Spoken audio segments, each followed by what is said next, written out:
मेरा प्रस्ताव है कि हम नवंबर के अंत में G20 का एक वर्चुअल सेशन और रखें। उस सेशन में हम इस समिट के दौरान तय विषयों की समीक्षा कर सकते हैं।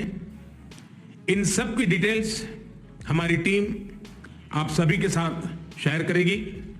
मैं उम्मीद करता हूं कि आप सब इससे जुड़ेंगे। दुनिया की 20 सबसे बड़ी अर्थव्यवस्थाओं का सम्मेलन G20 भारत में हो रहा है। आज इसका दूसरा और अंतिम दिन है। इनकी क्या हाइलाइट्स रही, आइए जानते हैं।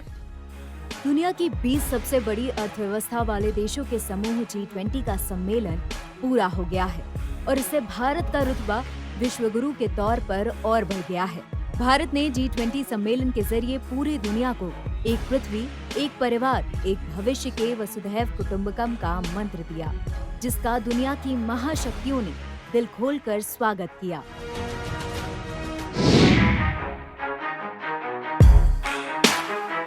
G20 के ऐतिहासिक मौके का गवाह बना भारत मंडपम।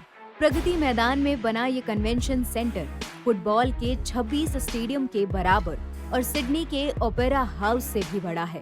खर्चे की बात करें 2700 करोड़ रुपए इसके ब्यूटिफिकेशन के लिए खर्च किया गया है, जबकि G20 समिट को देखते हुए नई दिल्ली के ब्यूटिफिकेशन में 4600 करोड़ रुपए लगे हैं। दुनिया के सबसे बड़े मंचों में से एक G20 समिट में दुनिया की कई महाशक्तियां भारत में मौजूद रहीं। इनमें से एक अमेरिकी राष्ट्रपति जो बाइडेन थे, जिन्होंने दिल्ली पहुंचते ही पीएम मोदी के साथ द्विपक्षीय बातचीत की। बाइडेन और मोदी की मुलाकात के दौरान जबरदस्त केमिस्ट्री देखने को मिली, जिसे चीन बेचैन होकर देख रहा था। इसके अलावा कनाडा के पीएम जस्टिन ट्रूडो, इंडोनेशिया के राष्ट्रपति, ब्रिटेन के पीएम ऋषि सुनक, ऑस्ट्रेलिया के पीएम समेत कई देशों के राष्ट्राध्यक्ष दिल्ली पहुंचे और ऐसी कई तस्वीरें सामने आईं।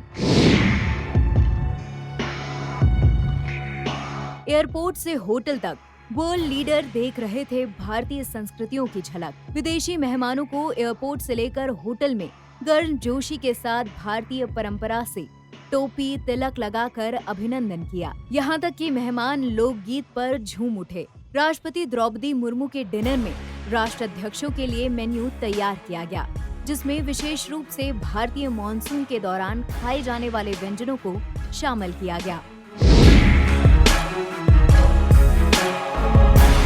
समिट के उद्घाटन सत्र में प्रधानमंत्री ने अफ्रीकन यूनियन को G20 का परमानेंट मेंबर बनाने का प्रस्ताव रखा।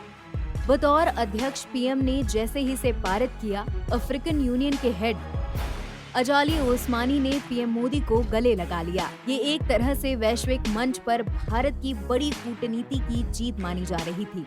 पीएम मोदी ने अफ्रीकी यूनियन को आधिकारिक रूप से G20 ग्रुप में शामिल करने का ऐलान किया। मतलब कि अब G20 नहीं, G21 हो गया है। इसके अलावा G20 में भारत ने एक महत्वपूर्ण कूटनीतिक जीत दर्ज कराते हुए सभी सदस्य देशों की सहमति से नई दिल्ली लीडर समिट डिक्लेरेशन स्वीकार कराने में कामयाब रहा। हालांकि इसके लिए पीएम मोदी को अपना पर्सनल इक्वेशन इस्तेमाल करना पड़ा।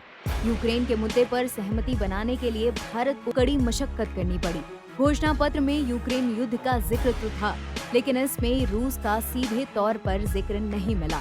जो घोषणा पत्र भारत की तरफ से पेश किया गया, उसमें यूरोप को खासी आपत्ति थी। पीएम मोदी ने G20 शिखर सम्मेलन को संबोधित करते हुए देश का नाम लेते समय भारत शब्द का इस्तेमाल किया। इसके साथ ही प्रधानमंत्री जिस चेयर से संबोधित कर रहे थे, उसके सामने भारत का प्लेट लगा हुआ था। इससे पहले मेहमानों को डिनर इनविटेशन भी भारत नाम से ही गया था। और इस पे आप बताएं कि क्या मुद्दे रहेंगे जिनके ऊपर दोनों जो लीडर्स हैं वो अभी तक उनके स्पेसिफिक्स का ऐलान नहीं है, लेकिन मैं ये कह सकती हूँ कि वैसे वैश्विक गुर्बत जो G20 में भी हम बात करेंगे, उसके बातचीत होगा। और इंडिया के साथ हमारी ताउन इतने बड़े पैमाने पर हो रहा है कि हम बहुत सारे क्षेत्र में कोऑपरेट करते हैं, जिनमें से क्रिटिकल इमर्जिंग टेक्नोलॉजीज़ है, एआई है, शिक्षा है, स्टूडेंट मोबिलिटी है, और इंडिया के यूथ, उनकी आबादी, उनकी एम्बिशन देखकर अमेरिका इंडिया के साथ काम करने के लिए तैयार है। और भी ऐसे G20 समिट की अपडेट्स के लिए जुड़े रहें NBT ऑनलाइन के साथ।